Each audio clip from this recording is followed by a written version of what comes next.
So friends, today we begin the last in a four-part series on prescriptions for spiritual wellness. And we always, in the style of our Vedanta teachers, do a quick review because it's easy to forget. And by reviewing, we embed these teachings in our memory. In yogas and the Yoga Sutras 1 through 19, we have the cream of the Yoga Sutras. Sutras 1 through 4 summarize yoga. What is yoga? The cessation of the thought waves of the vrittis. When that's happened, one's nature is revealed. When they're not stopped, one's true nature is obstructed. In verses 5 through 11, Patanjali reveals point by point the nature of the obstruction, which are the thought waves. In verses 12 through 16, he tells us how to control the movements of the mind through practice and non-attachment. And then through verses 17 through 19, we understand the stages to deeper concentration of mind. And we also develop a trust in these Yoga Sutras because they are time-tested. We understand that vitarka is through perceptual observation. The mind is directed to an object and focused there. And that vitarka has two stages. In savitarka, we lose a sense of time, and we become aware of the object of our meditation and our own self as well. In nirvitarka, the sense of time and space and I are diminished. Only the object is. The object then saturates the meditator. In vichara, the next stage, there is a feeling of divine presence and its attributes. Again, it's divided into two stages. In savichara, we're aware of time and space. In the heart, one's chosen ideal, the body appears intensely present and living. And in the second stage, in nirvichara, we become absorbed and we lose a sense of time and space. We're vaguely aware of the self, but we're no longer aware of, I am seeing Christ, I am seeing Sri Ramakrishna, I am seeing the Divine Mother. We see only the form, and that alone shines. Then in Ananda, the aspirant meditates on the bliss experienced from the form, which was experienced in nirvichara. So you see, meditation becomes more and more subtle. The meditation is on bliss itself. Then asmita is the unqualified awareness of my amness. This is a spiritual state. It's not an awareness of my ego. It's an awareness of the pure essence of the ego, the I am. This is the experience of the root cause of the experiencer, which we all have within us. So this ecstasy and joy we experienced in Ananda is replaced by tranquility, and the whole cosmos ceases to exist. And this takes place in the Agya chakra, the third eye, as though separated from glass. Sri Ramakrishna gives this example. As though we're separated by glass from the light of the Purusha. We see it, but we can't touch it. So this is meditation on the buddhi itself. And then the sattva state of the ego remains. So the knower is bereft of all body consciousness, but there's a sense of having a fine body. This is savikalpa samadhi. In yoga, it is called sampragyata samadhi. And it's a higher category of savichara and nirvichara. So this I am, we're told by the sages to hold on to that. That's the highest manifestation of Prakriti. It's still not Purusha. It's very, very close. So this meditation practice that helps one to approach that state is, I am the light of awareness that is illuminating everything, mind, body, and everything else. So this individualized sense as a subtle form of Prakriti doesn't belong to the Purusha, which is eternally separate from Prakriti. For the Vedantin, which we are, the state of I am is this ultimately disappears in the Atman. Now we come to the ultimate samadhi, the ultimate cessation of all mental activity. And in this samadhi, there is no glass separating the subject, ourself, from the ultimate reality. And this last bond with the world, ahamasmi, this I-ness, is destroyed. Now we come to Sutras 20 through 51, which goes to the end of the first chapter. And Patanjali here reveals the attitudes we need to prepare and develop the mind. So this is where the work begins. In Sutras 20 through 22, Patanjali tells us how to develop faith from a working faith to conviction, then to a felt truth. So this word faith means something in our Yoga Vedanta tradition. In Sutras 23 through 28,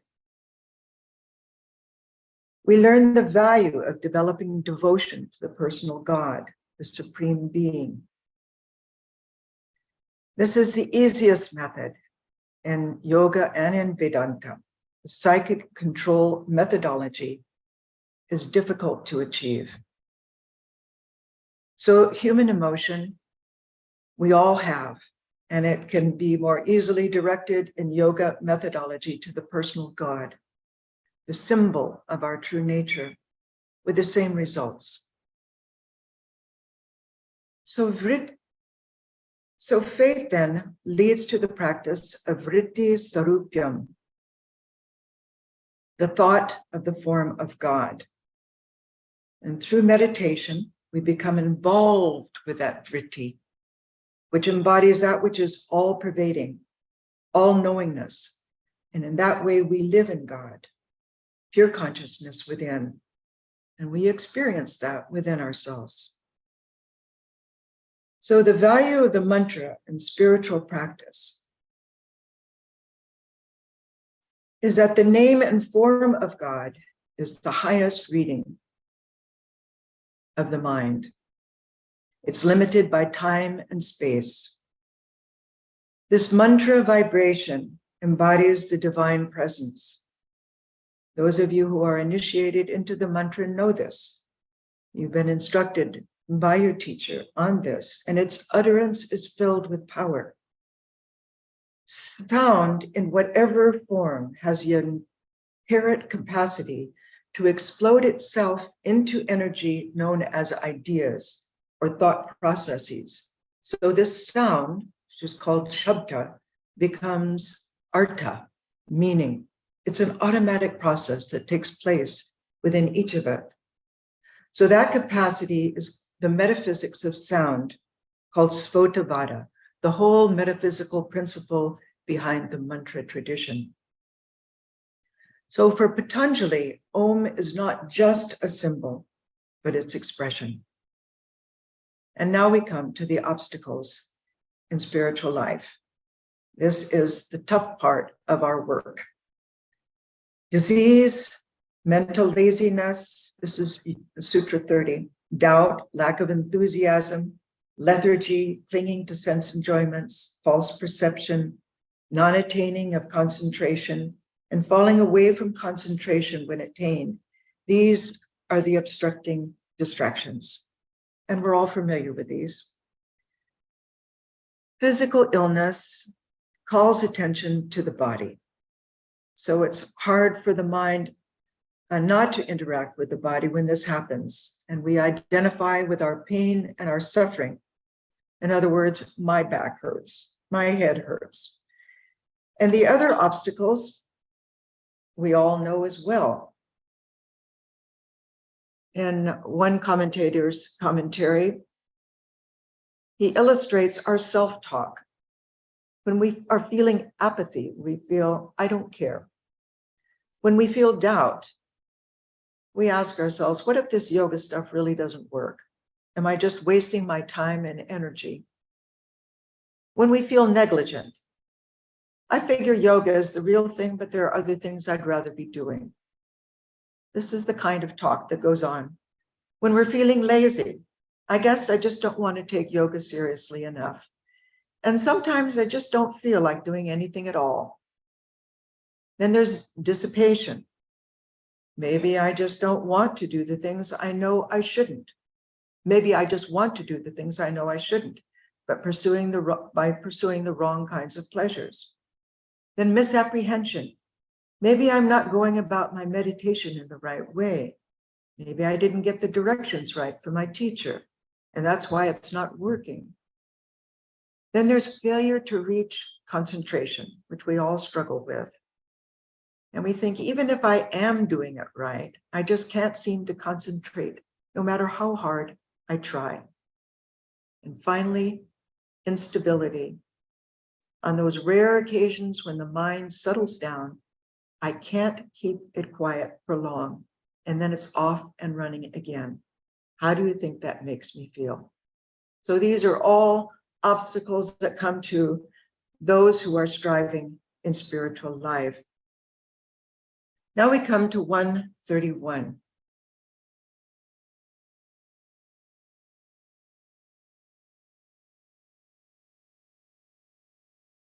Grief, mental disease, tremor of the body, and irregular breathing accompany non-retention of concentration. Now, these previous obstacles can be linked to these symptoms. Ill health can cause trembling and irregular breath. Negative thoughts can also. They can lead to our misery, anxiety, stress, and can cause trembling, gasping, hyperventilation. And there can be various kinds of combinations and connections to these negative forces, especially when buried deep in the subconscious mind. So what are the yoga antidotes? Verse 132. Patanjali tells us, Tat pradeshe dhartam eka tatvabhyasaha.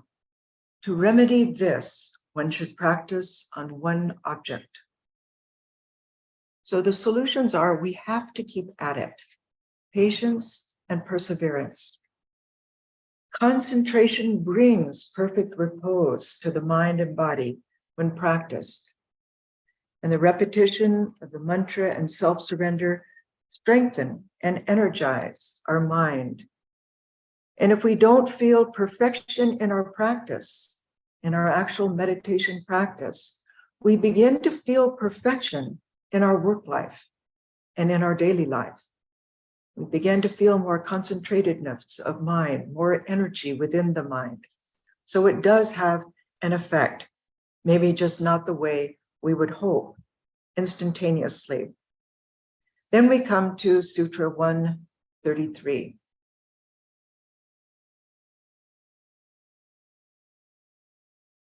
Calmness and clarity of mind result from cultivating kindness toward the fortunate, compassion for the distressed, delight in the virtuous, and equanimity toward the unvirtuous. So cultivating positive attitudes and allow them to expand outward to other beings is yoga. It's so helpful in our yoga practice. Kindness can be felt and shown to all, and in that way we avoid jealousy and resentment. Compassion toward the distressed implies putting aside our own feelings. It's not pity. It's but doing something to relieve another person's or another being's suffering. Delight in the virtuous means keeping holy company, which is what we are doing now. We're in the company of those who are like-minded in their pursuit of the spiritual life. Cultivating equanimity to the unvirtuous. Why would we want to do that? Because self-righteous indignation generates rumination within ourselves, a type of meditation on the very faults and failings we find so offensive in others. So we're really meditating on negative qualities, which thus become the contents of our own minds and lead to our unhappiness.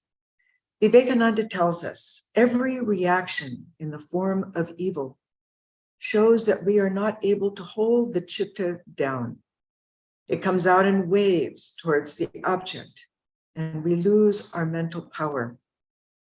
Every action, every reaction in the form of hatred or evil is so much loss to the mind, and every evil thought or deed of hatred or any thought of reaction, if it is controlled, will be laid up in our favor. Not that we lose anything by thus restraining ourselves. Rather, we gain infinitely more than we suspect. Each time we suppress hatred or a feeling of anger, it is so much good energy stored up in our favor. That energy will be converted into the higher powers. Now, Swami Swahananda, who was the founder of the center, is a disciple of Swami Vijnananda, and he was an adept in yoga, yoga psychology. And in his early monastic life, he was told by one of his fellow monks that he had anger. And I thought to himself, oh, I have anger. So what can I do to stop that? Have it. Once you have it, it keeps arising. So he started keeping a journal. And in the journal, he said, make it so it's telegraphic so that only you understand what's going on in your spiritual life. He would put down the incidents that caused anger. And then he would put down how long the anger lasted. And then he would also put in notation what caused that anger to come to an end. And in that way, he conquered anger. It was amazing being the head of the largest center in the United States with so many monastics and devotees, with the largest number of private centers and centers. He retained his equipoise to a remarkable extent, so that when he was anger, when he did show anger, it penetrated the person and changed them. He was able to use it in a useful way. That is yoga. Now we come to Sutra 34.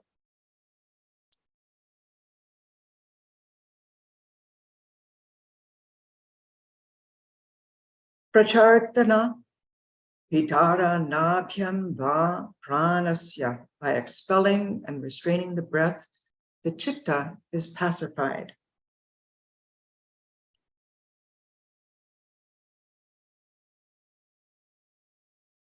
There are three phases of breath: expelling, inhaling, and a momentary pause in between.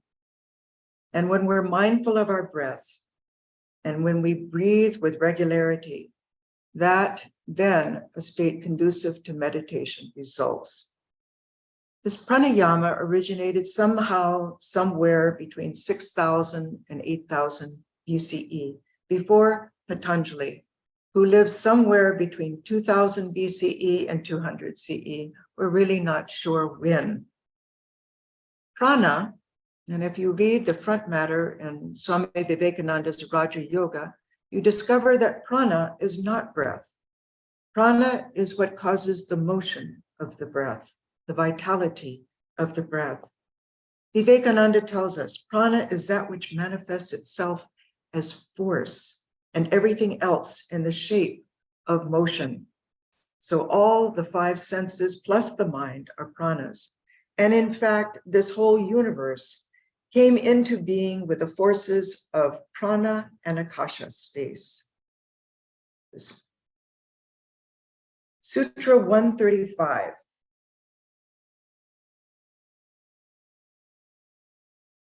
Vishayavati va privrittir utpana manasa stiti nibandhani. These forms of concentration which bring extraordinary sense perceptions cause perseverance of the mind. So mind, like breath, has an inward and an outward flow. The mind flows outward toward the object and inward toward self-awareness. Swami Brahmananda shared, there is an ebb and flow in the tide of the Ganges. Meditation also has its ebb and flow. This is only in the early stages, however. Do not trouble about it. Stick to your practices. When you have practiced regularly for some time, there will be no longer any ebb and flow in the mind. There will be a smooth, unobstructed current flowing towards God. So if we focus intensely on an object, the perception of the object grows keener. We all know that.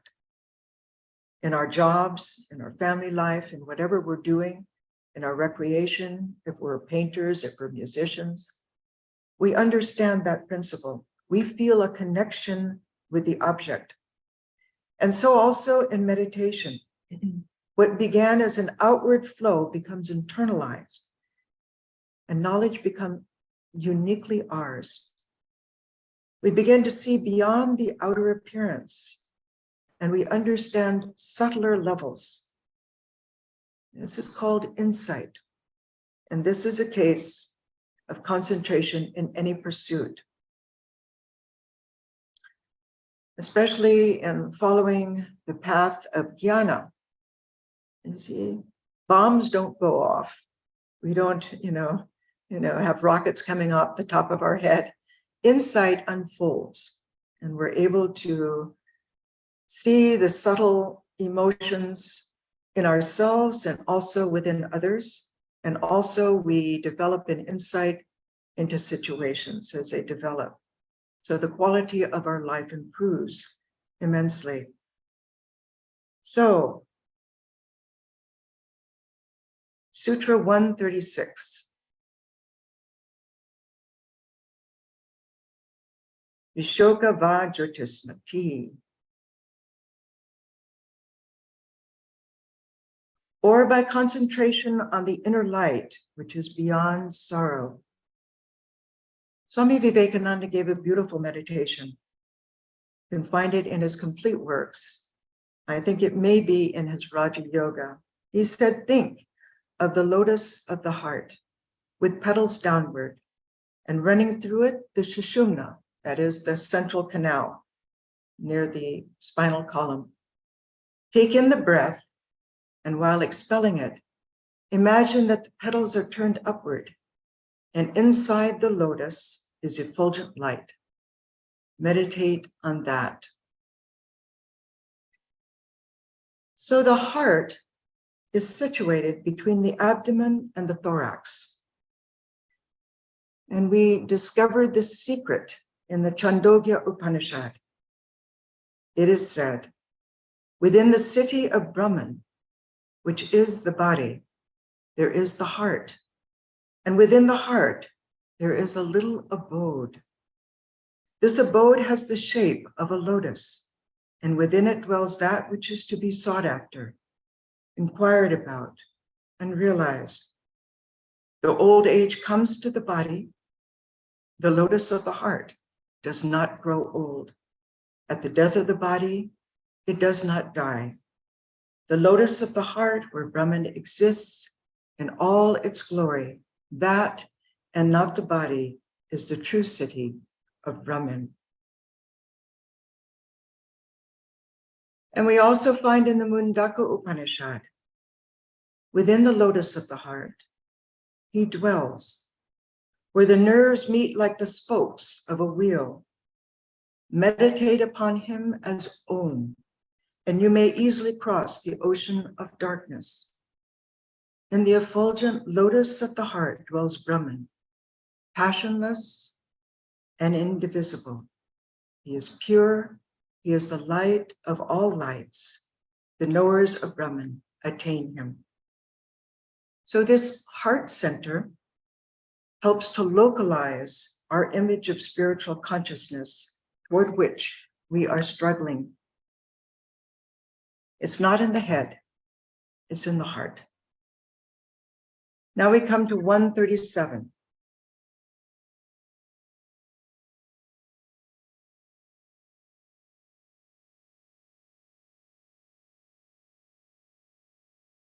Vitaraga Vishayam Vachitam, or by meditation on the heart that has given up all attachment to sense objects.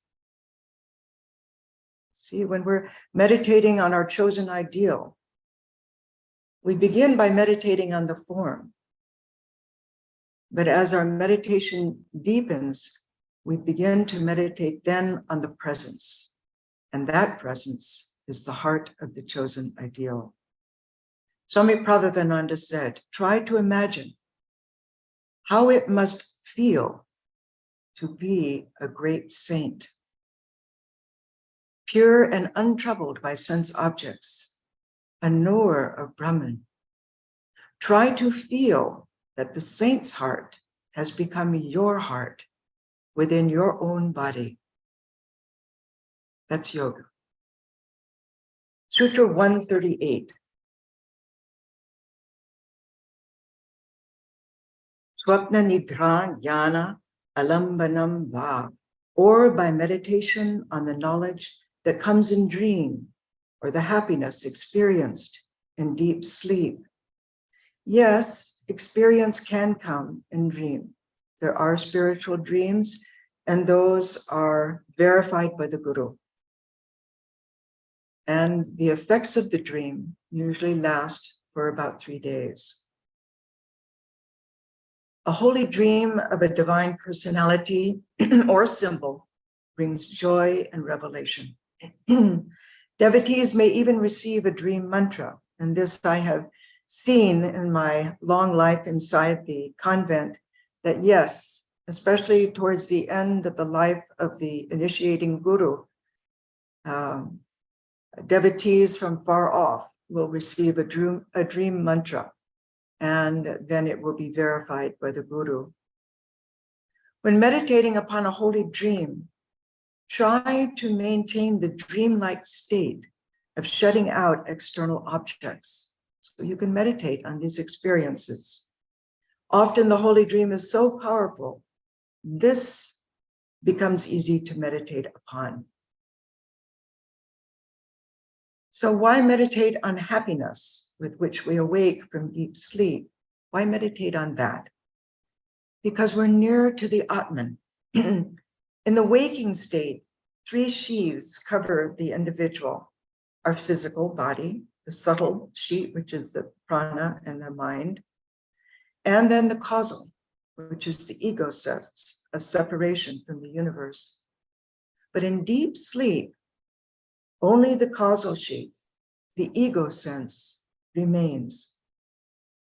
We're near to the Atman, but still far away, because what separates us from the Atman is a basic layer of ignorance.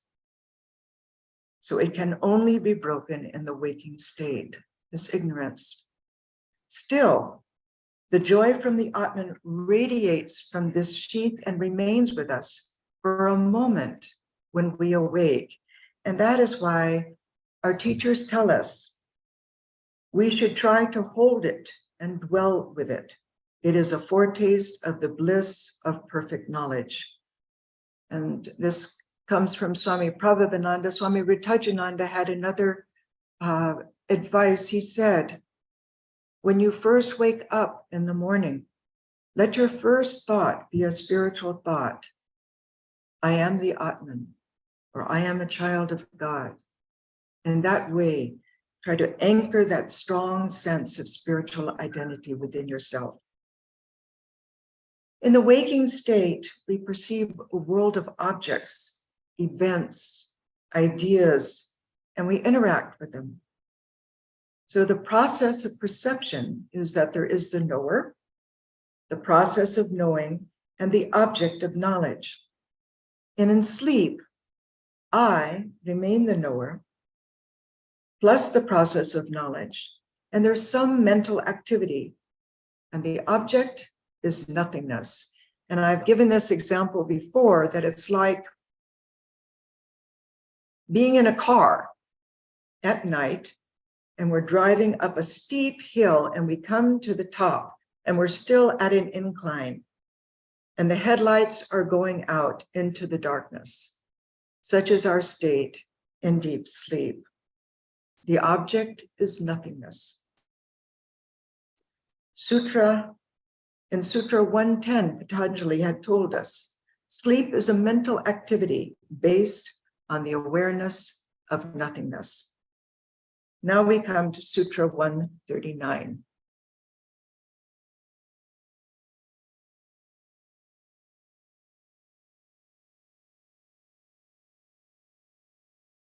Yata avimata dhyana dva, or by meditating on anything that appeals to one as good.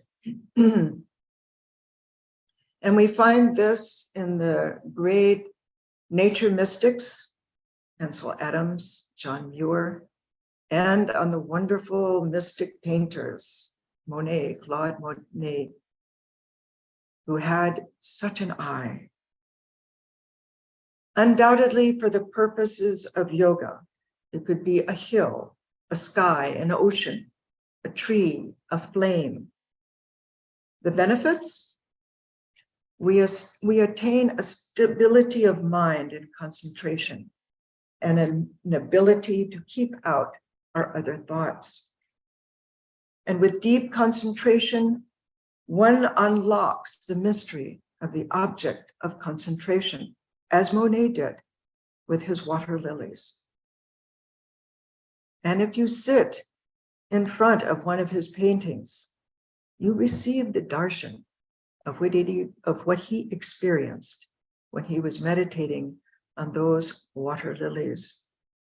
So we enter into a subtle realm of perception.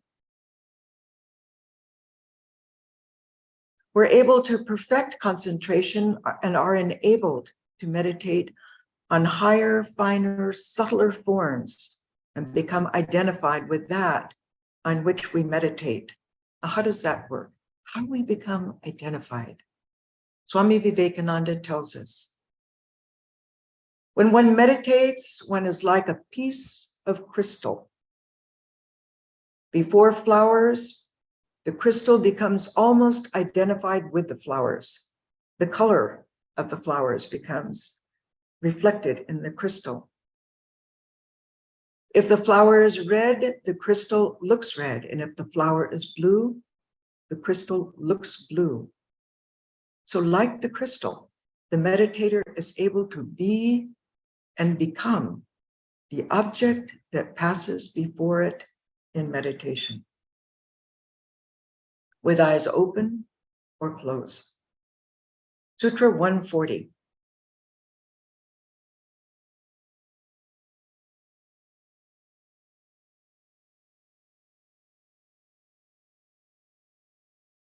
Parama mahatvanto syavas shikaraha. Mastery in meditation encompasses everything from the infinitesimal to the most immense. So this, along with other proven methods, is time-tested and based on revelations of the seers. For example, in 1911, Sarada Devi was at Balaram Basu's estate in Kotar, Orissa. and she was in exalted moods. Her eyes were open, but she was completely oblivious to her surroundings. She said, "Sometimes I see the master has become everything. I see the master in whatever direction I look. I see him in the blind and in the lame. He has become every being. The beings are not suffering. It is he who is suffering. So whenever people cry to me, I rush to deliver them. The other day I saw Ratu was about to kill an ant. I stopped her. I saw the master in that ant." Another beautiful example is Swami Vivekananda's revelation on the microcosm and the macrocosm. He discovered it under a peepal tree when he was in deep meditation in the Himalayas. To Swami Akhandananda, his brother disciple, he said, "I have just passed through one of the greatest moments of my life. Here under this peepal tree, one of the greatest problems of my life has been solved. I have found the oneness of the macrocosm with the microcosm. In this microcosm of the body, everything that is there is in the macrocosm. I have seen the whole universe within an atom." This is a mind-boggling vision. He explained there are laws, very fine, which are behind the physical laws, as we know. That is to say, there are no such realities as the physical world, a mental world, a spiritual world. Whatever is one. Let us say it is a sort of tapering existence.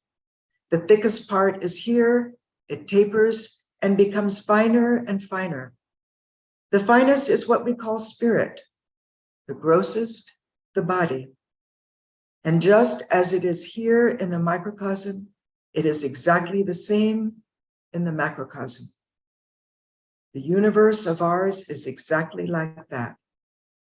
It is the gross external thickness, and it tapers into something finer and finer until it becomes God.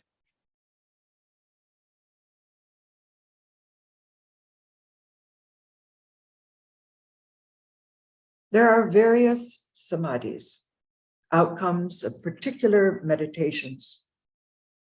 In Sutra 141, we read in the Yoga Sutras, when mental activity lessens, the mind becomes like a transparent crystal that reflects the color of any object nearby. The mind's coloring by whatever comes before it, be it the idea of the knower, the knowing, or the known, is called convergence, concentratedness, and sameness.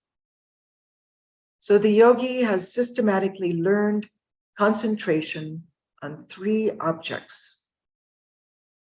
So far, the object with form, be it one's chosen ideal, or the mind, as in Ananda Samadhi, or the qualified self, as in Asmita, the I am. And these last two are advanced states. Like the crystal, the meditator is able to be and become the object that passes before it. And this is called samapatti, complete and sustained knowledge.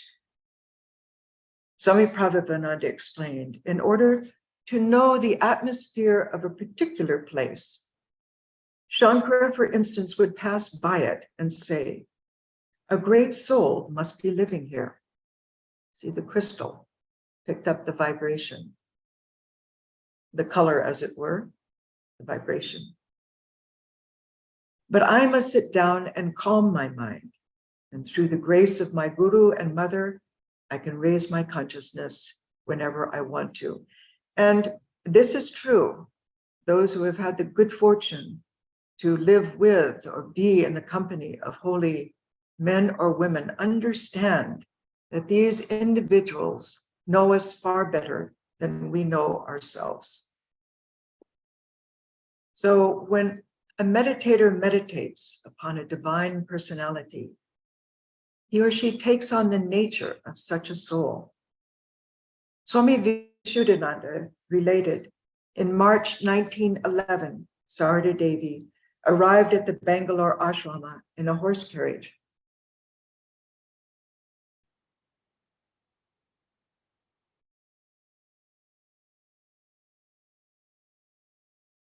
A large crowd of devotees prostrated before her, and she went into an ecstatic mood. She remained in the carriage, making the gestures of offering boons and showing fearlessness, like Mother Kali.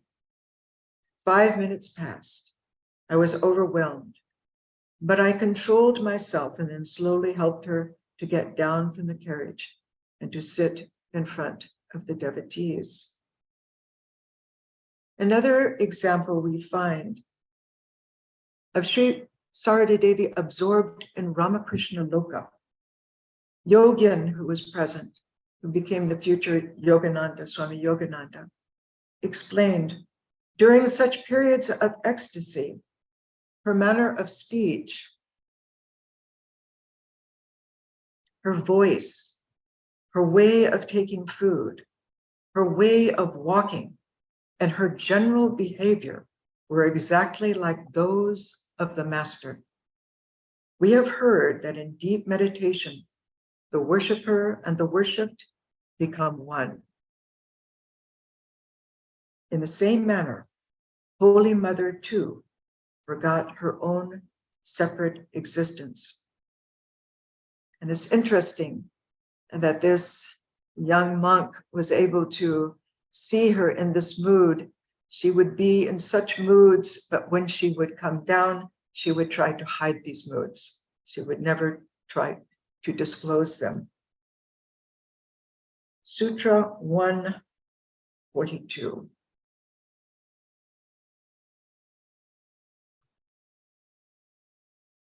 Tatras Shabdhartha Jnana Vikalpai Samkirna Savitarka Samapati. When the mind achieves identity with a gross object of concentration, mixed with awareness of name, quality, and knowledge, this is called Savitarka Samadhi. See the review. We've already gone through Vitarka, Vicharan, but here Patanjali is giving us examples. The mind meditates upon an object again and again by isolating it from other objects. So there are two sorts of objects of meditation. One can be one of the 24 insentient categories of the nature, Prakriti, and the other one is the sentient, Purusha. Vitarka means question, literally means question, but in this kind of samadhi, we meditate as questioning, which means as contemplating the elements as it were, that they may give their truths and powers to the meditator. They may give up their truths to the meditator. For example, take a gross object of perception, say a patch of skin on the back of your hand, a dot, or a sound.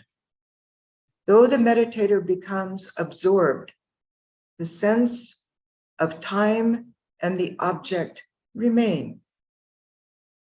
For example, young Naren, when he first came to Sri Ramakrishna and was trying to meditate, was annoyed by the jute mill whistle heard at Dakshineshwar. And so Sri Ramakrishna instructed him to instead meditate on the sound of the whistle. And Naren achieved great results from that. So let's unpack this process. What's present in the mind when meditating on a gross object, say a bird?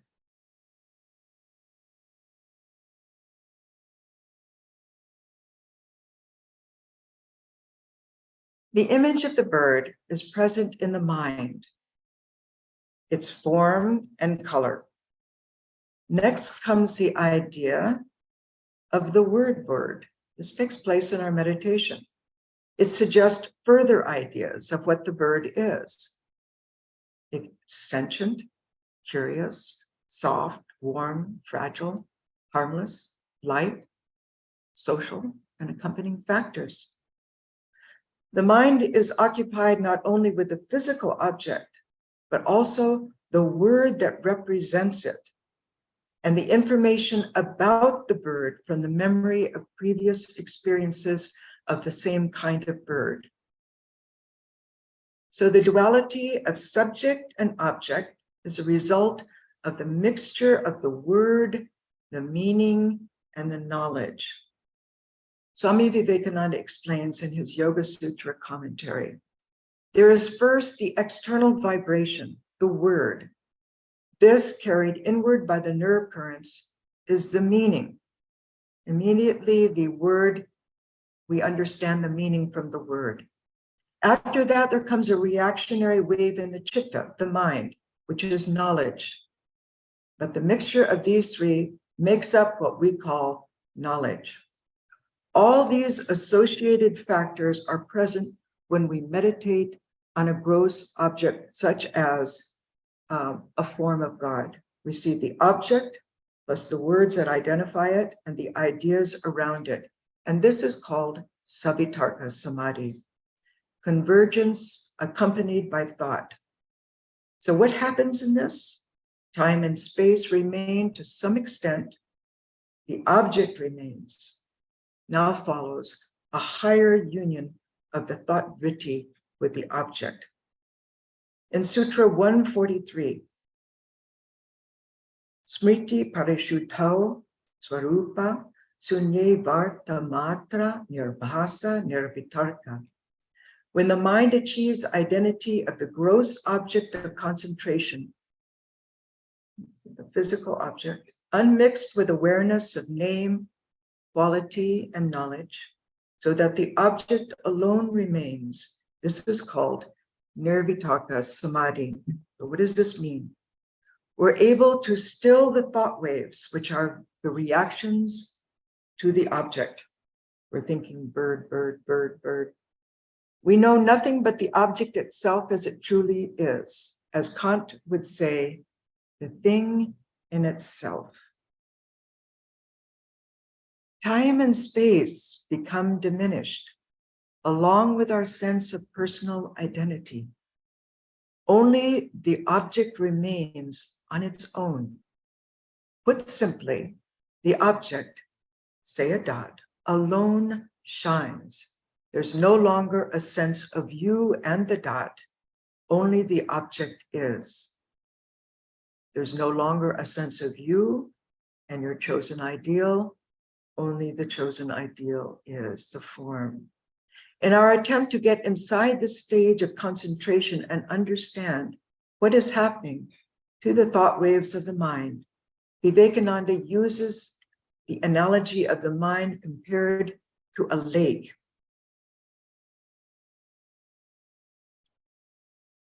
When the word cow is uttered, he explained, the wave is produced in the chitta, and the wave represents the idea of the cow, the form or the meaning. Okay, he goes into this.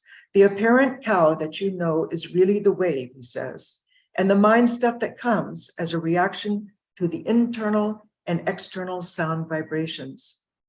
With the sound, the wave dies away. It can never exist without a word. You may ask what happens when we only think of the cow and do not share the sound. At such times, you are actually making that sound yourself. You are saying cow inaudibly in your mind, and with that comes the wave.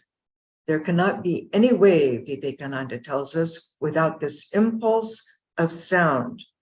And when it is not from outside, it is from inside. And when the sound dies, the wave dies. What remains? The result of the reaction. And that is knowledge. So these three are closely combined in our minds. that we cannot separate them. This is a lot to take in, but as you go through, we never say we have read any scripture. There's no end to the reading and studying. We go back and we reread, we study. As we grow, our knowledge grows. In Nirvitarka Samadhi, the mind is purified. So all three are clearly distinguished: the sound, the thought wave, and the knowledge. We become saturated in the idea of the cow, which the word conveys. We become saturated with the form of the chosen ideal, which the mantra conveys. In Sutra 144, Itayoiva savichara nirvichara cha sukshma vishaya vyakhyata. When the object of concentration is a subtle object, two kinds of samadhi called savichara and nirvichara may be distinguished as with reflection and free of reflection. Okay, so what does this mean? The first level was savitarka and nirvitarka, concentration on a physical object, in other words, the form or deity or symbol. The second level of concentration is savichara and nirvichara. Savichara, our initial focus, is accompanied by words that represent it, and thoughts and feelings that arise in connection with one of the tanmatras as the object of meditation. And we think of it in time and in space. We can take the sense of seeing or hearing, say sound of the mental japa of the mantra, and concentrate on that until we hear the humming sound in the inner ear. Or we can meditate on a visual abstraction, a mental image, say the form of Sri Ramakrishna in the heart. The experience of Sri Ramakrishna in the heart seems intensely present and living. His whole body appears vividly. In Nirvichara Samadhi, in the same meditation, our concentration deepens and we lose the sense of time and space, and we see the fine elements as they are. In other words, we no longer feel, I am seeing Sri Ramakrishna. We see only the form of Sri Ramakrishna. That alone shines. The I almost disappears. One commentator explains, penetrating insight into the object's true nature occurs.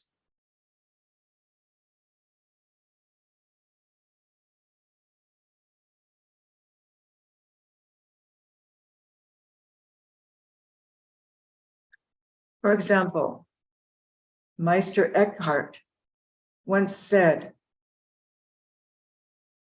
is what I see in vision true or not? I don't know, because the next moment, the vision is not there. The aspirant then struggles to gain more depth and more prolonged concentration. And then I am one with the divine ground.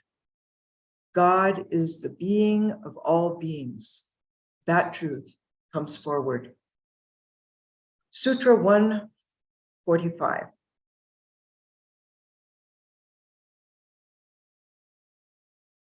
Sukshma Vishayatvam Jalinga Paryavasanam. Behind all subtle objects is Prakriti, the primal cause. Prakriti is the elemental, undifferentiated stuff of matter, but it's not the ultimate reality. There are 4 samadhis mentioned, preparations for the state of direct union with Brahman.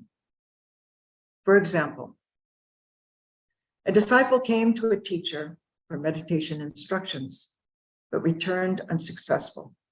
Why? Every time he went to meditate, he had the thought of a pet buffalo. When the student explained this to the teacher said, then meditate on your pet buffalo. So the disciple went to a hut and began to practice meditation until several days later, the teacher knocked on the door. The teacher was worried. Where was his disciple? And the student called from inside, "Sir, I'm sorry. I can't come out to greet you. The doorway is too small. My pet buffalo, his horns are in the way." The teacher replied, "Splendid. You have become identified with the object of your concentration. Now fix that concentration upon God, and you will easily succeed." So our level of concentration is not yet the highest.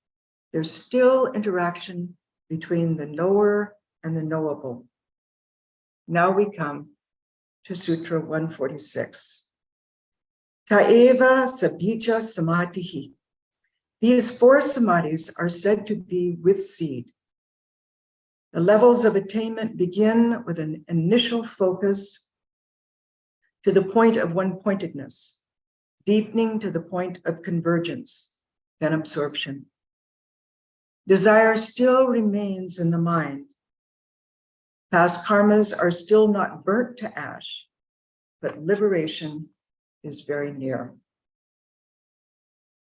In Sutra 147, Patanjali tells us, Nirvichara visharadhye yat ma pradaha. In reaching Nirvichara Samadhi, the mind becomes pure, and the serene radiance of the higher self shines forth.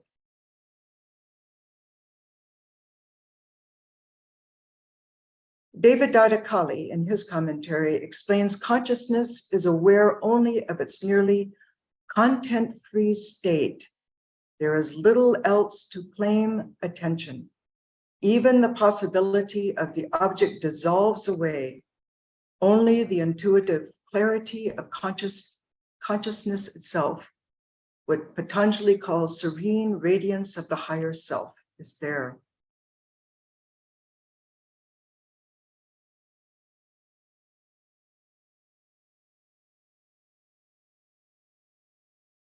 In Sutra 148, Ritambara Tatra Pragya, the knowledge attained in this samadhi is said to be filled with truth.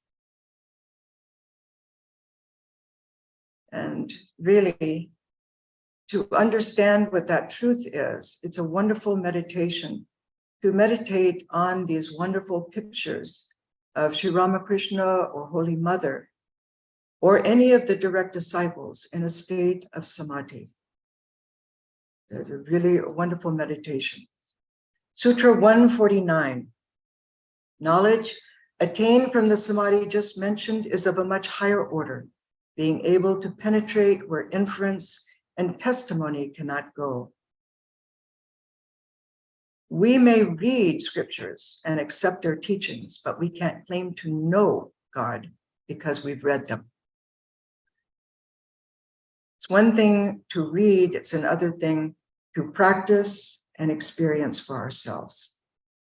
Vivekananda says, realization is real religion. All the rest is only preparation. Hearing lectures or reading books or reasoning is merely preparing the ground. It is not religion. Intellectual assent and intellectual dissent are not religion. So in this connection, Swami Shraddhananda once told me, he said that Swami Pravrajika had confided in him, I have reached a state where I can no longer bear to read or hear the Upanishads. Imagine. He'd said to me, I was shocked to hear this, but now I understand. I too have reached that state. So these Upanishads, these wonderful scriptures that inspire us are tools to reach that state where we go beyond scripture. Swami Prabhupada said, Patanjali tells us that in the state of nirvichara samadhi, the mind becomes pure and filled with truth.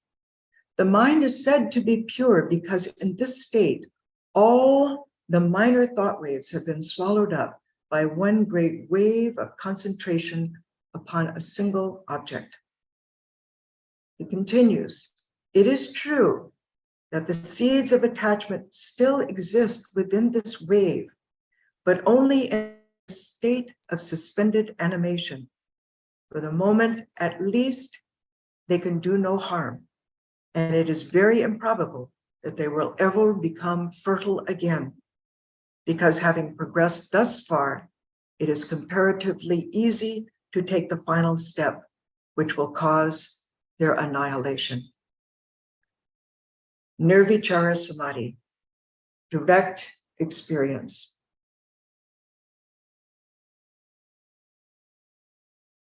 Direct sensory experience. Direct contact with the chosen ideal happens at this point. It is no longer subjectively imagined, but it is objectively known.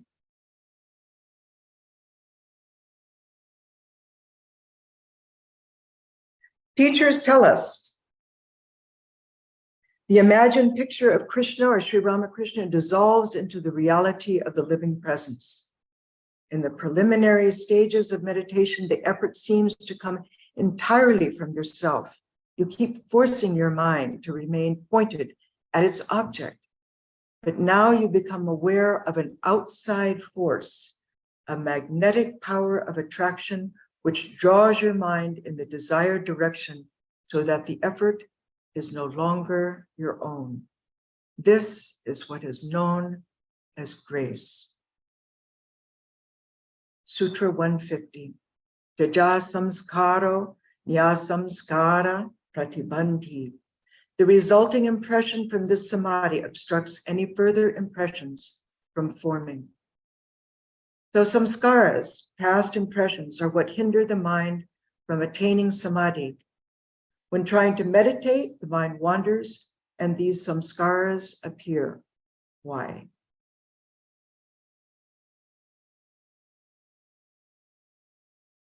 Because when trying to repress them, they react with full force. Instead, we must try to arise one thought in the mind, whether it be the mantra, to the exclusion of all others. Then ultimately, Nirvichara Samadhi raises such a powerful samskara in the mind, all other samskaras are held in check. Sutra 151. Tasyapi nirode sarva nirodhan nirbija samadhihi. When the impression made by that samadhi is also wiped out so that there are no more thought waves at all in the mind, then one enters the samadhi, which is called seedless. So this samadhi is attained by raising one great wave of concentration, the mantra and its meaning, by which all other thought waves are swallowed up. Nirvikalpa samadhi is seedless, pure, undifferentiated consciousness, wherein we become one with Brahman. So it is hard to follow Patanjali to such heights, for the Atman is not perceived if even one thought wave is in the lake of the mind.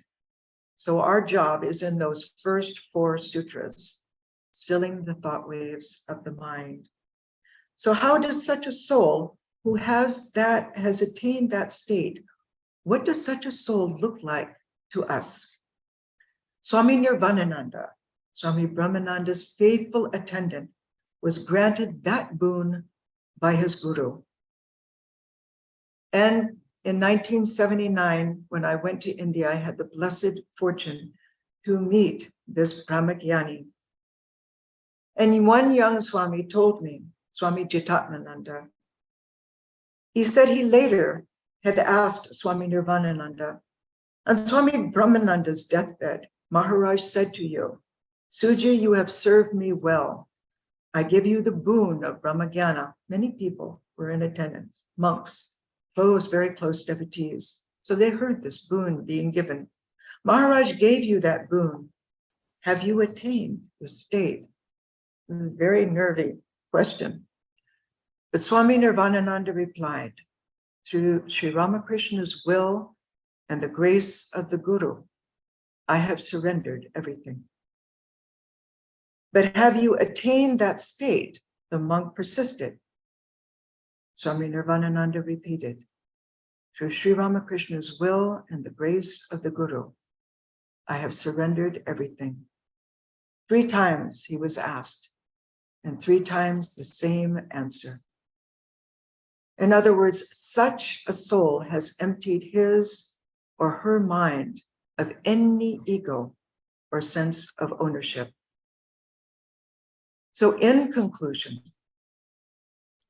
in this series of the first chapter of the Yoga Sutras, Patanjali teaches us the meaning of thought waves, how they originate, then how to attenuate those thought waves of the mind.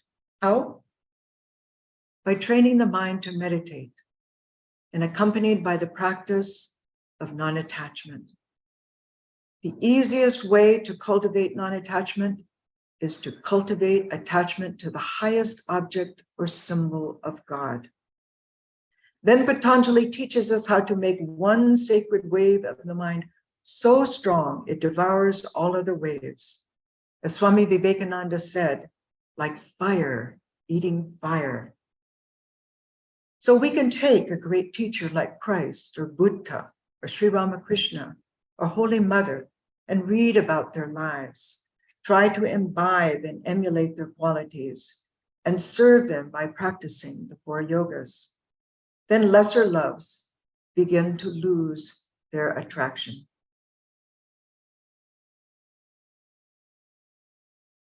Swami Pravrajika said, it is not that we become indifferent to other people.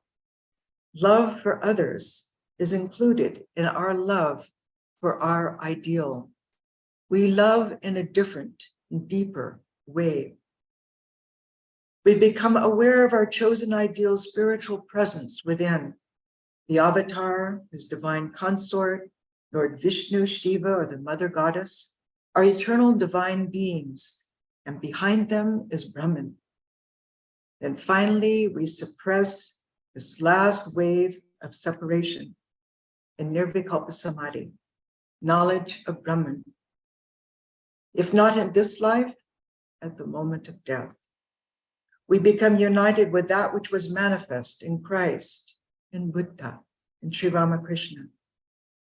Shankara said, even though a seer's mind is dissolved in Brahman, he is fully awake, free from ignorance of the waking life.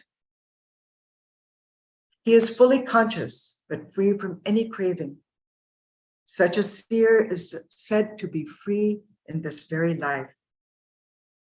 Swami Brahmananda summarized the steps toward illumination in his beautiful summary of the deepening meditation process. This we can read in the Eternal Companion. He said, as you meditate on your chosen ideal, think of him as bright and effulgent, and that everything shines because of his light. Think of him as living and conscious. As you continue thus, the form of your chosen ideal will gradually melt into the formless, into the infinite. Then will follow a vivid sense of the living presence until finally the eye of wisdom will open and the infinite will be directly perceived. Ah, that is another realm far beyond this universe. After this experience, the universe appears as nothing. The mind is dissolved and you experience Savikalpa Samadhi. This leads gradually to the realization of the Nirvikalpa Samadhi, absolute union with God. This experience is beyond all thought and speech. There is nothing to be seen, nothing to be heard. All is infinite silence. It is beyond duality and non-duality. Om Shanti, Shanti, Shanti. This is our last Hatha Yoga practice for the Raja Yoga lecture series in April. So this lecture is on spiritual obstacles and their antidotes. So if you'll recall, in Sutra 1.31 says, grief, mental distress, tremor of the body, and irregular breathing accompany non-retention of concentration. So in today's class, our objective is to really learn how to breathe smoothly and bring our breath into a more regular flow to calm everything down. So let us start in our mountain pose. Just sitting up nice and tall, feeling the feet on the ground.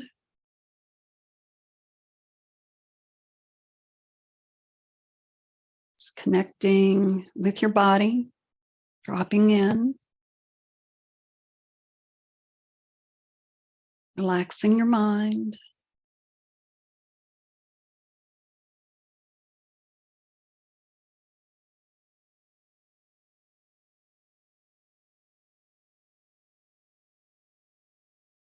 So when we open our practice with Om, that practice in and of itself helps us to extend our exhale. And our exhaling breath is the calming part of the breath. The inhale part of the breath is the stimulating part. So today, as we take our 3 Oms to open, we're going to join the body with the sound. So we'll just, on the inhale, take the arms up. And as you exhale, Om.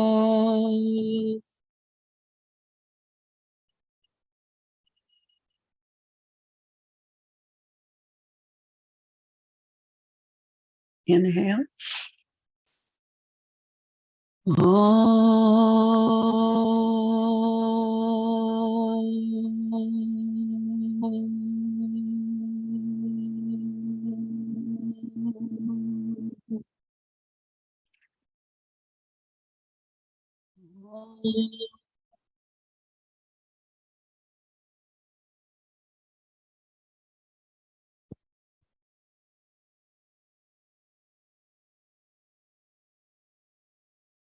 Bring the hands together at the heart. Bow the head. Salute the teacher within. And then release the hands. So in most yoga, hatha yoga classes, we learn a breathing pranayama technique called ujjayi. And ujjayi breath, which basically means victorious breath, is a really simple breath that helps us to elongate both the inhale and the exhale and have a little bit more control of that flow, but it also serves as a point of focus for the mind. The breath itself makes a sound, a very low sound, kind of the same ocean sound like you would hear if you put a shell up to your ear. And when we do the ujjayi breath, we hear that sound through our own breath. That calms our mind. It helps us keep our focus, and it helps us to extend both the inhale and the exhale. Today, we'll be focusing on extending the exhale primarily. So how do you do ujjayi breath? So it's very simple. Like I said, it just involves valving the back of the throat, kind of the same way that we valve the back of the throat gently when we whisper. So just whisper a little bit, feel how you're valving your throat. So you're just gently closing down on the glottis to keep the air from going across the fully open, what do you call those? vocal cords. So we kind of close the vocal cords down and draw the breath through it, causing them to vibrate a little less and make less sound, but it gives us some control. So one way to learn how to do it is like if you were going to fog up a mirror, or let's say, sometimes when we clean our glasses, I don't know if anybody does this anymore, it's kind of unsanitary, but, you take off your glasses and to get a little bit of moisture there and clean your glasses. So it's that kind of a thing. So, but let's imagine fogging the mirror. So just take your hand up and and you'll hear that kind of low hissing sound almost. So do that again.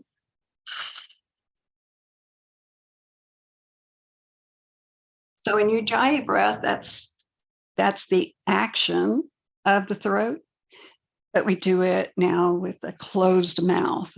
So keep your hand up just so you can kind of remember, and do it with an open mouth first and then close the mouth and do it again. So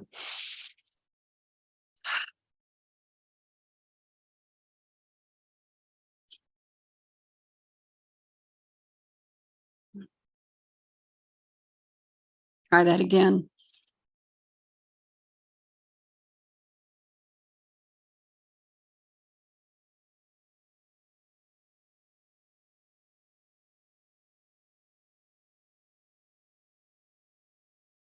And then release. So maybe already you can feel how much that calms you down. So, and how much more you can lengthen the exhale.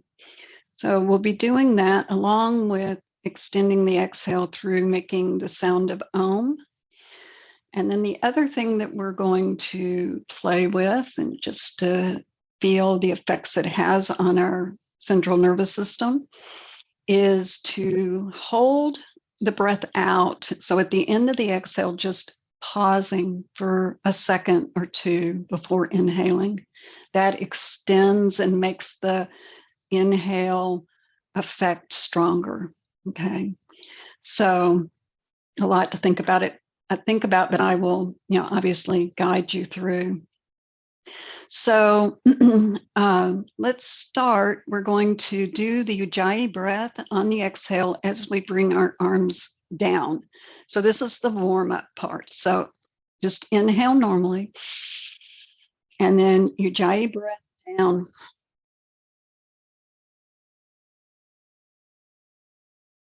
Just connect your breath length with your the sound. So inhale, taking the arms up.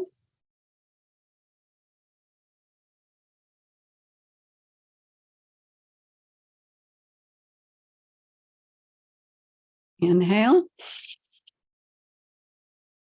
Exhale.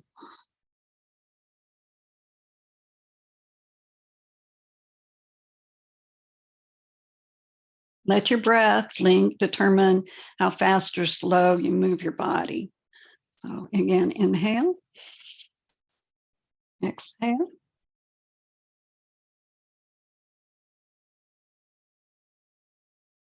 At the end of the exhale, hold, pause for just a count or two. Inhale. Notice how deep the inhale is. And exhale.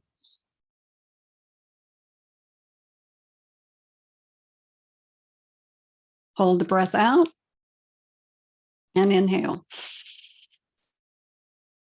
And one more. Exhale.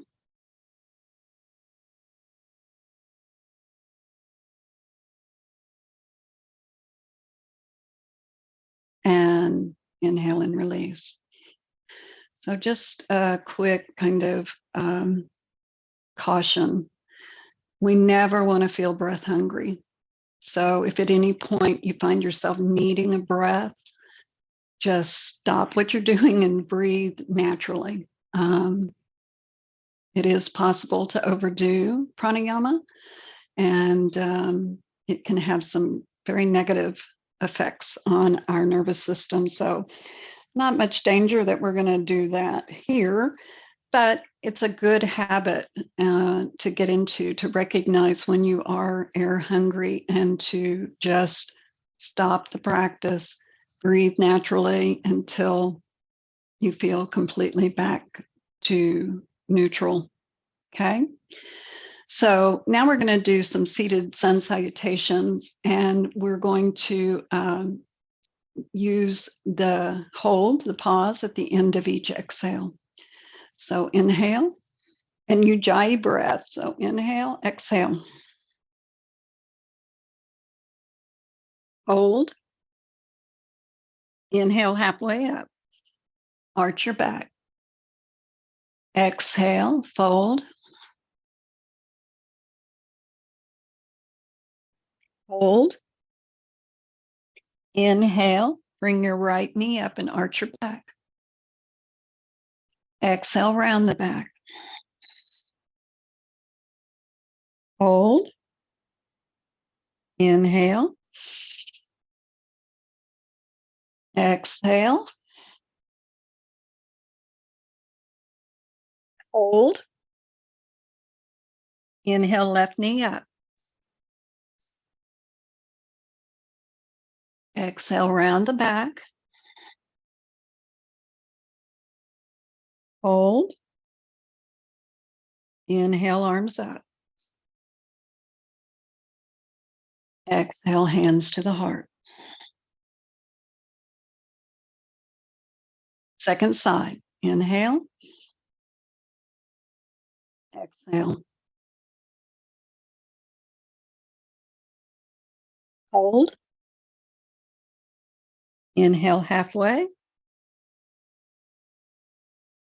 Exhale, fold. Hold. Inhale, left knee up. Exhale. Hold. Inhale. Exhale.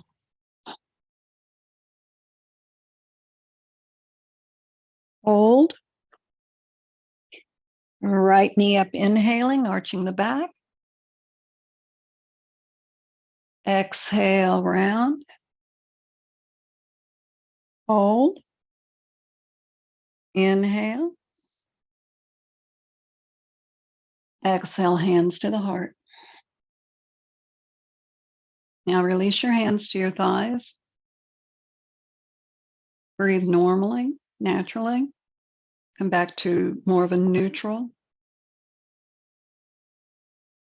So sun salutations are typically invigorating, okay, heating, energizing, but done the way we just did them, the effects are more neutralizing, little more calming, but that just kind of counteracts the energizing so that you're more in the middle, kind of like a relaxed energy. So it warms the body without overstimulating the nervous system.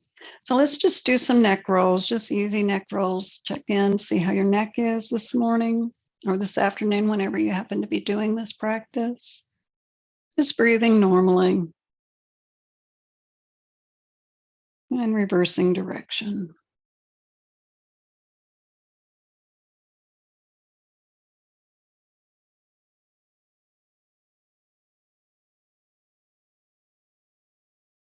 And then making your way back to mountain pose.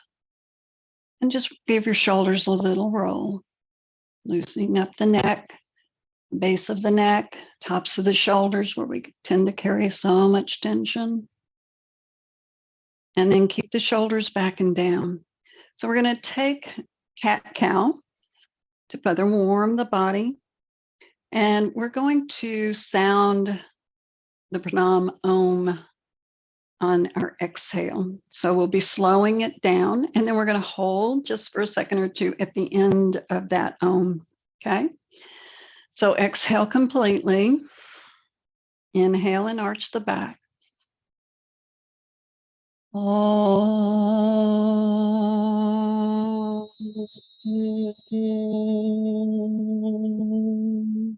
Hold. Inhale, arch the back.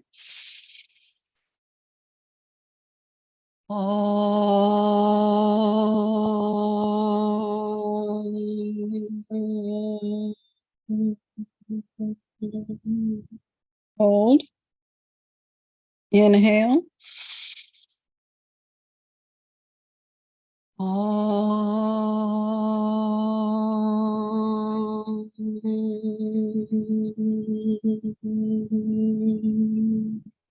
Hold.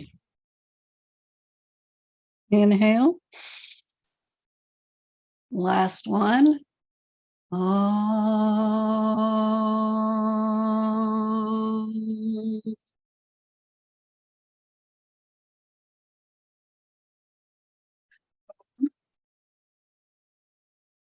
And return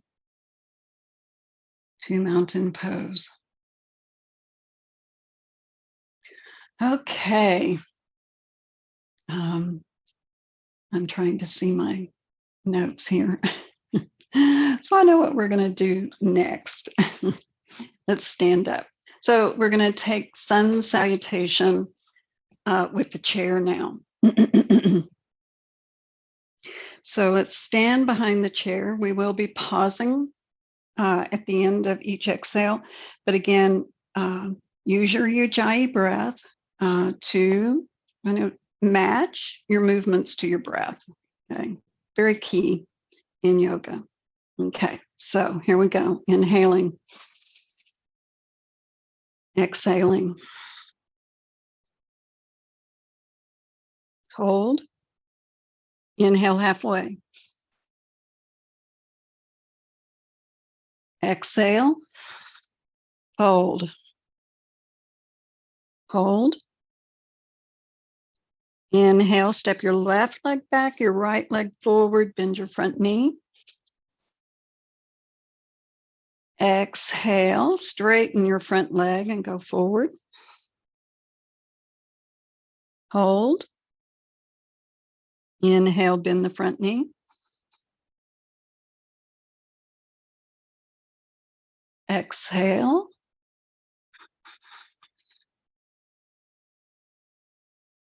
Hold. Inhale.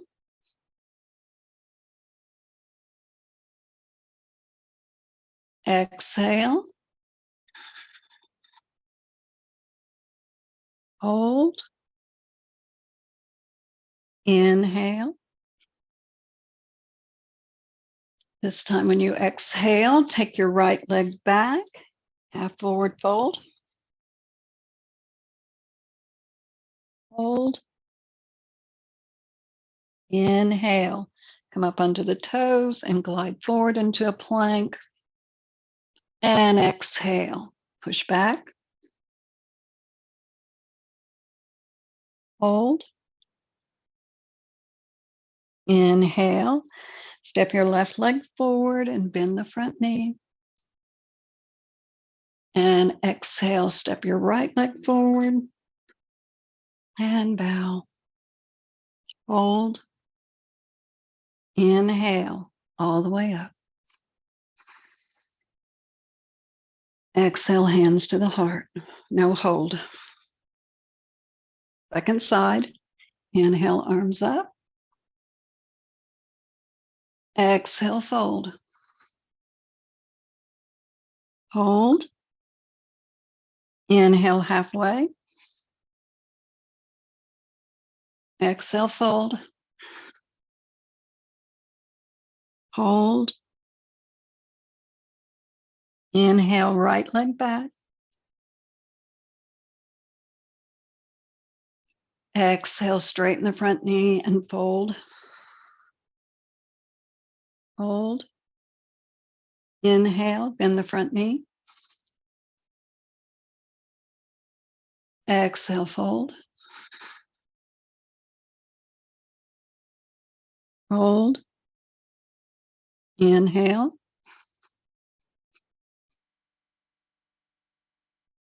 Exhale, fold. And hold. Inhale. Exhale, step back, downward facing dog. Hold. Inhale. Come forward into plank. Exhale, back to down dog. And hold.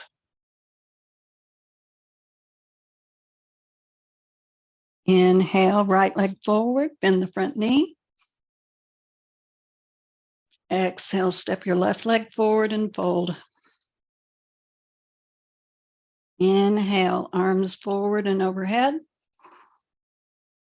And exhale, hands to the heart. And then we'll come back and sit down. Actually, no, we're not going to sit down. Sorry. We're going to keep the chair just like it was. And we're going to take our feet wider than our chair legs. And we're going to inhale and exhale, fold. And we're just going to hang here. Now you can be up on your hands. You could come down onto your forearms, or you could even put your head in your chair seat. Just pick what version works for you and focus on the exhaling, the ujjayi, not holding at the end, just exhale with the ujjayi sound.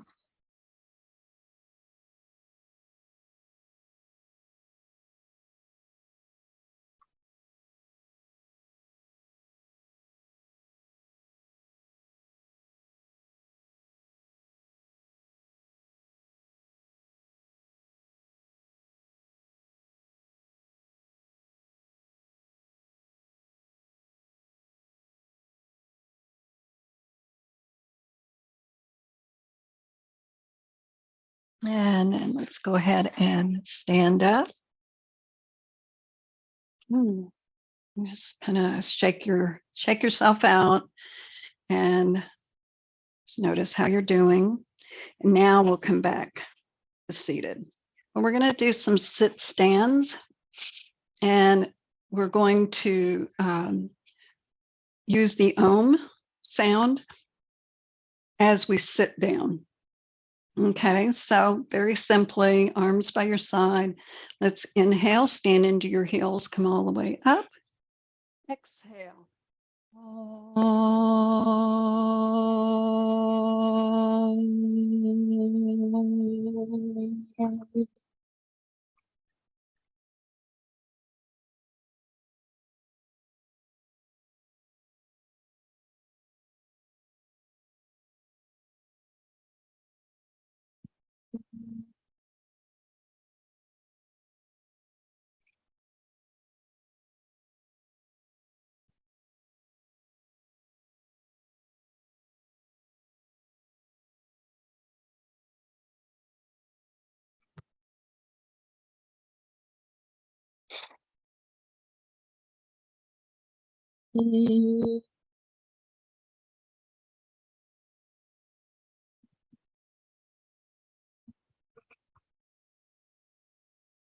So that's 6. So we're going to do one more, and we'll hold it at the end to complete the Om.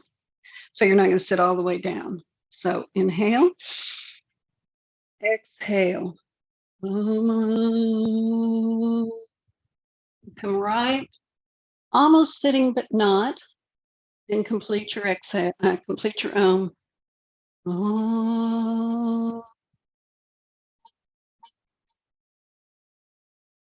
And then sit.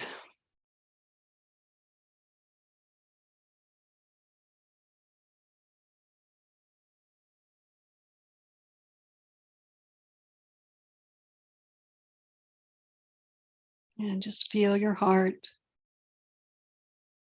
Notice how much more expansion you have through your chest.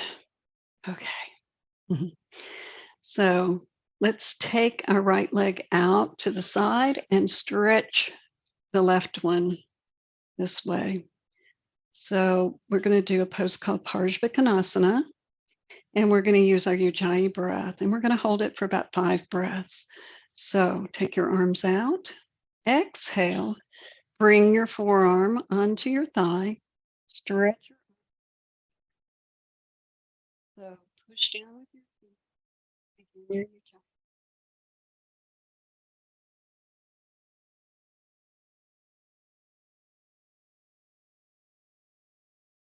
Remember to feel that center line of your body. And when you're exhaling, just really reaching in all directions.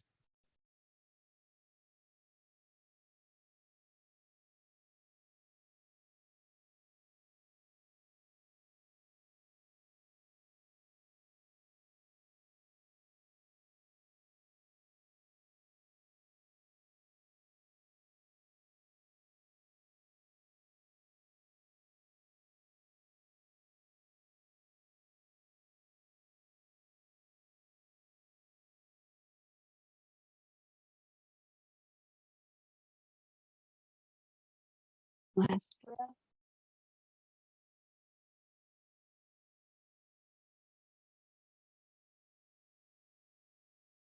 And bringing that left arm down in front of you and sitting back. Just take a moment and feel the energy, all those little sensations that are dancing in your body. Is the energy that you have stimulated and moved. So left leg and right leg back, stretch your arms, push down with your feet, get that lift. Exhale, bring the left forearm onto the thigh and reach. 5, Ujjayi exhale.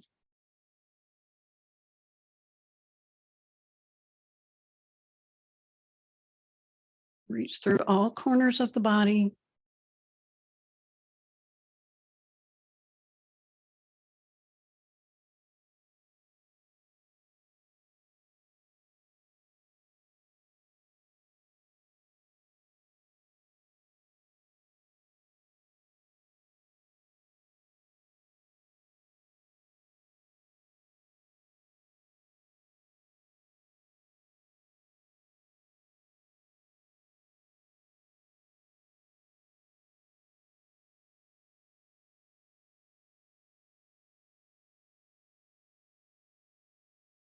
And bring your top arm down and come all the way back. And relax. And let's move on to goddess pose. Sorry, I'm again looking at my cheat sheet. So let's widen the legs nice and wide and get the heels right underneath the knees. Take your arms up into goddess. So we're going to push down with the feet, lift the front body up, and we're going to turn to the right. And then we're going to Ujjayi breath, 3 breaths on the exhale. Each time you exhale, if you can turn a little bit more, the inhale will bring you out of it.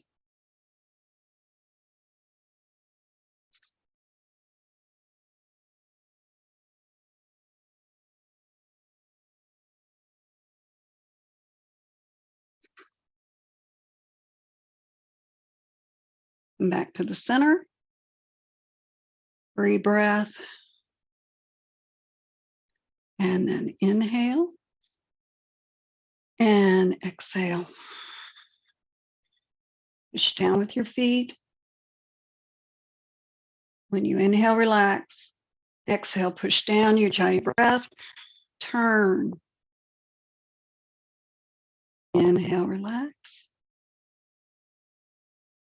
Exhale, push down and turn. Back. and release, bringing your legs back together. And then we're going to fold forward and just let go. No Ujjayi breath, no holding, just breathing, stretching, releasing the back. Let your shoulders drop down around your ears. Let the crown of your head be drawn towards the floor.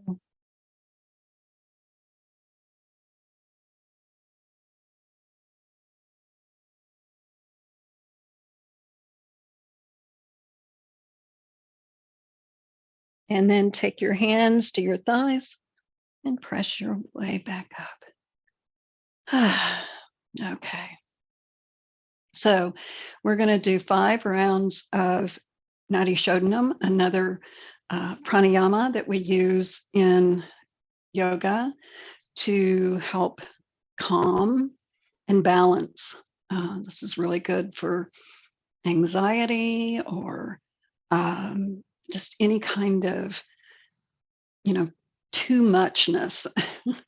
And also if you're getting, we only breathe through one nostril at a time, whether or not we're aware of that or not. So we're either breathing out of the right side or the left side. So when we're breathing out of the left side, that's our right brain. It's our slower, more relaxed, more of the, the word's escaping me. I'm sorry. The rest, relax part of the nervous system. And when you're breathing through your right nostril, which is your left brain, you're in more of your fight or flight. So when we do this alternate nostril, it kind of helps to bring that breathing where you're breathing through both nostrils at the same time, which only happens for us naturally a couple of times a day, at the point of dawn, at the point of sunset. And so in this way, we kind of are encouraging those rhythms to come back to a more balanced way. Okay, so how do you do this? Take your right hand and bring your first 2 fingers into the palm, and you're going to use your thumb and your ring finger. It's kind of like little pinchers right on the nostrils, on the nose, on the side of the nose where the cartilage meets the soft tissue. And you want to use the pads of your fingers, very soft. And we never close down one side completely. We just valve it a little bit. We close it slightly. So some air can get through, especially if you're very clogged on one side. It can be very uncomfortable when you're trying to breathe through that side. You don't have the other side just slightly valved. And then with your left hand, bring your first finger and your thumb mounds to touch, and then just rest your shoulders down, relax that right arm so you don't want to be all lifted up and tense. And with both nostrils open, just exhale completely. And then close off your right and inhale through your left. Close both nostrils for just a second. Open your right and exhale through the right. Inhale through the right.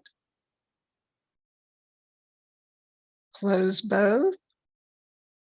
Exhale through the left. That's 1 round. We'll do 4 more. So inhaling through the left. Close. Exhale through the right.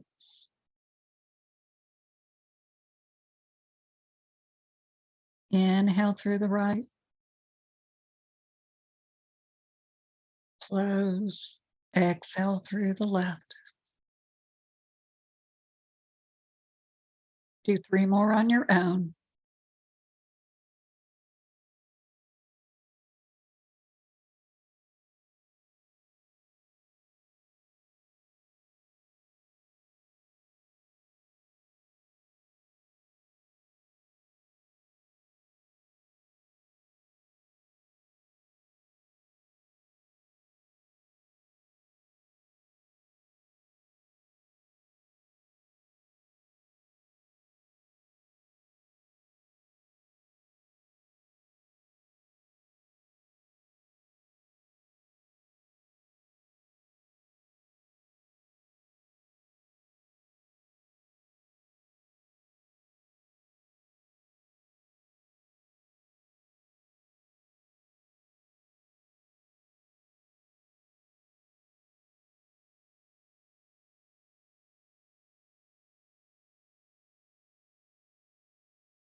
When you've finished your 5 rounds, rest the right hand in the palm of the left and let the pads of your thumbs rest into one another.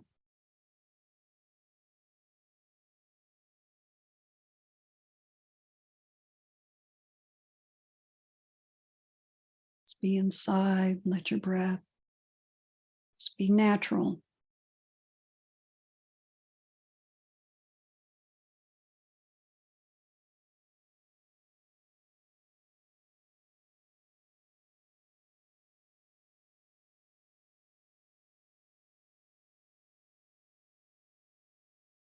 And then let's bring our hands together at the heart and bow the head. Thank yourself for taking this time. May we have faith to know the divine enriches us, invigorates us, present with us throughout our day. Namaste. Okay, so that's the end of the series. Thank you so much for joining me, and I hope you come back to repeat this often. Bye-bye.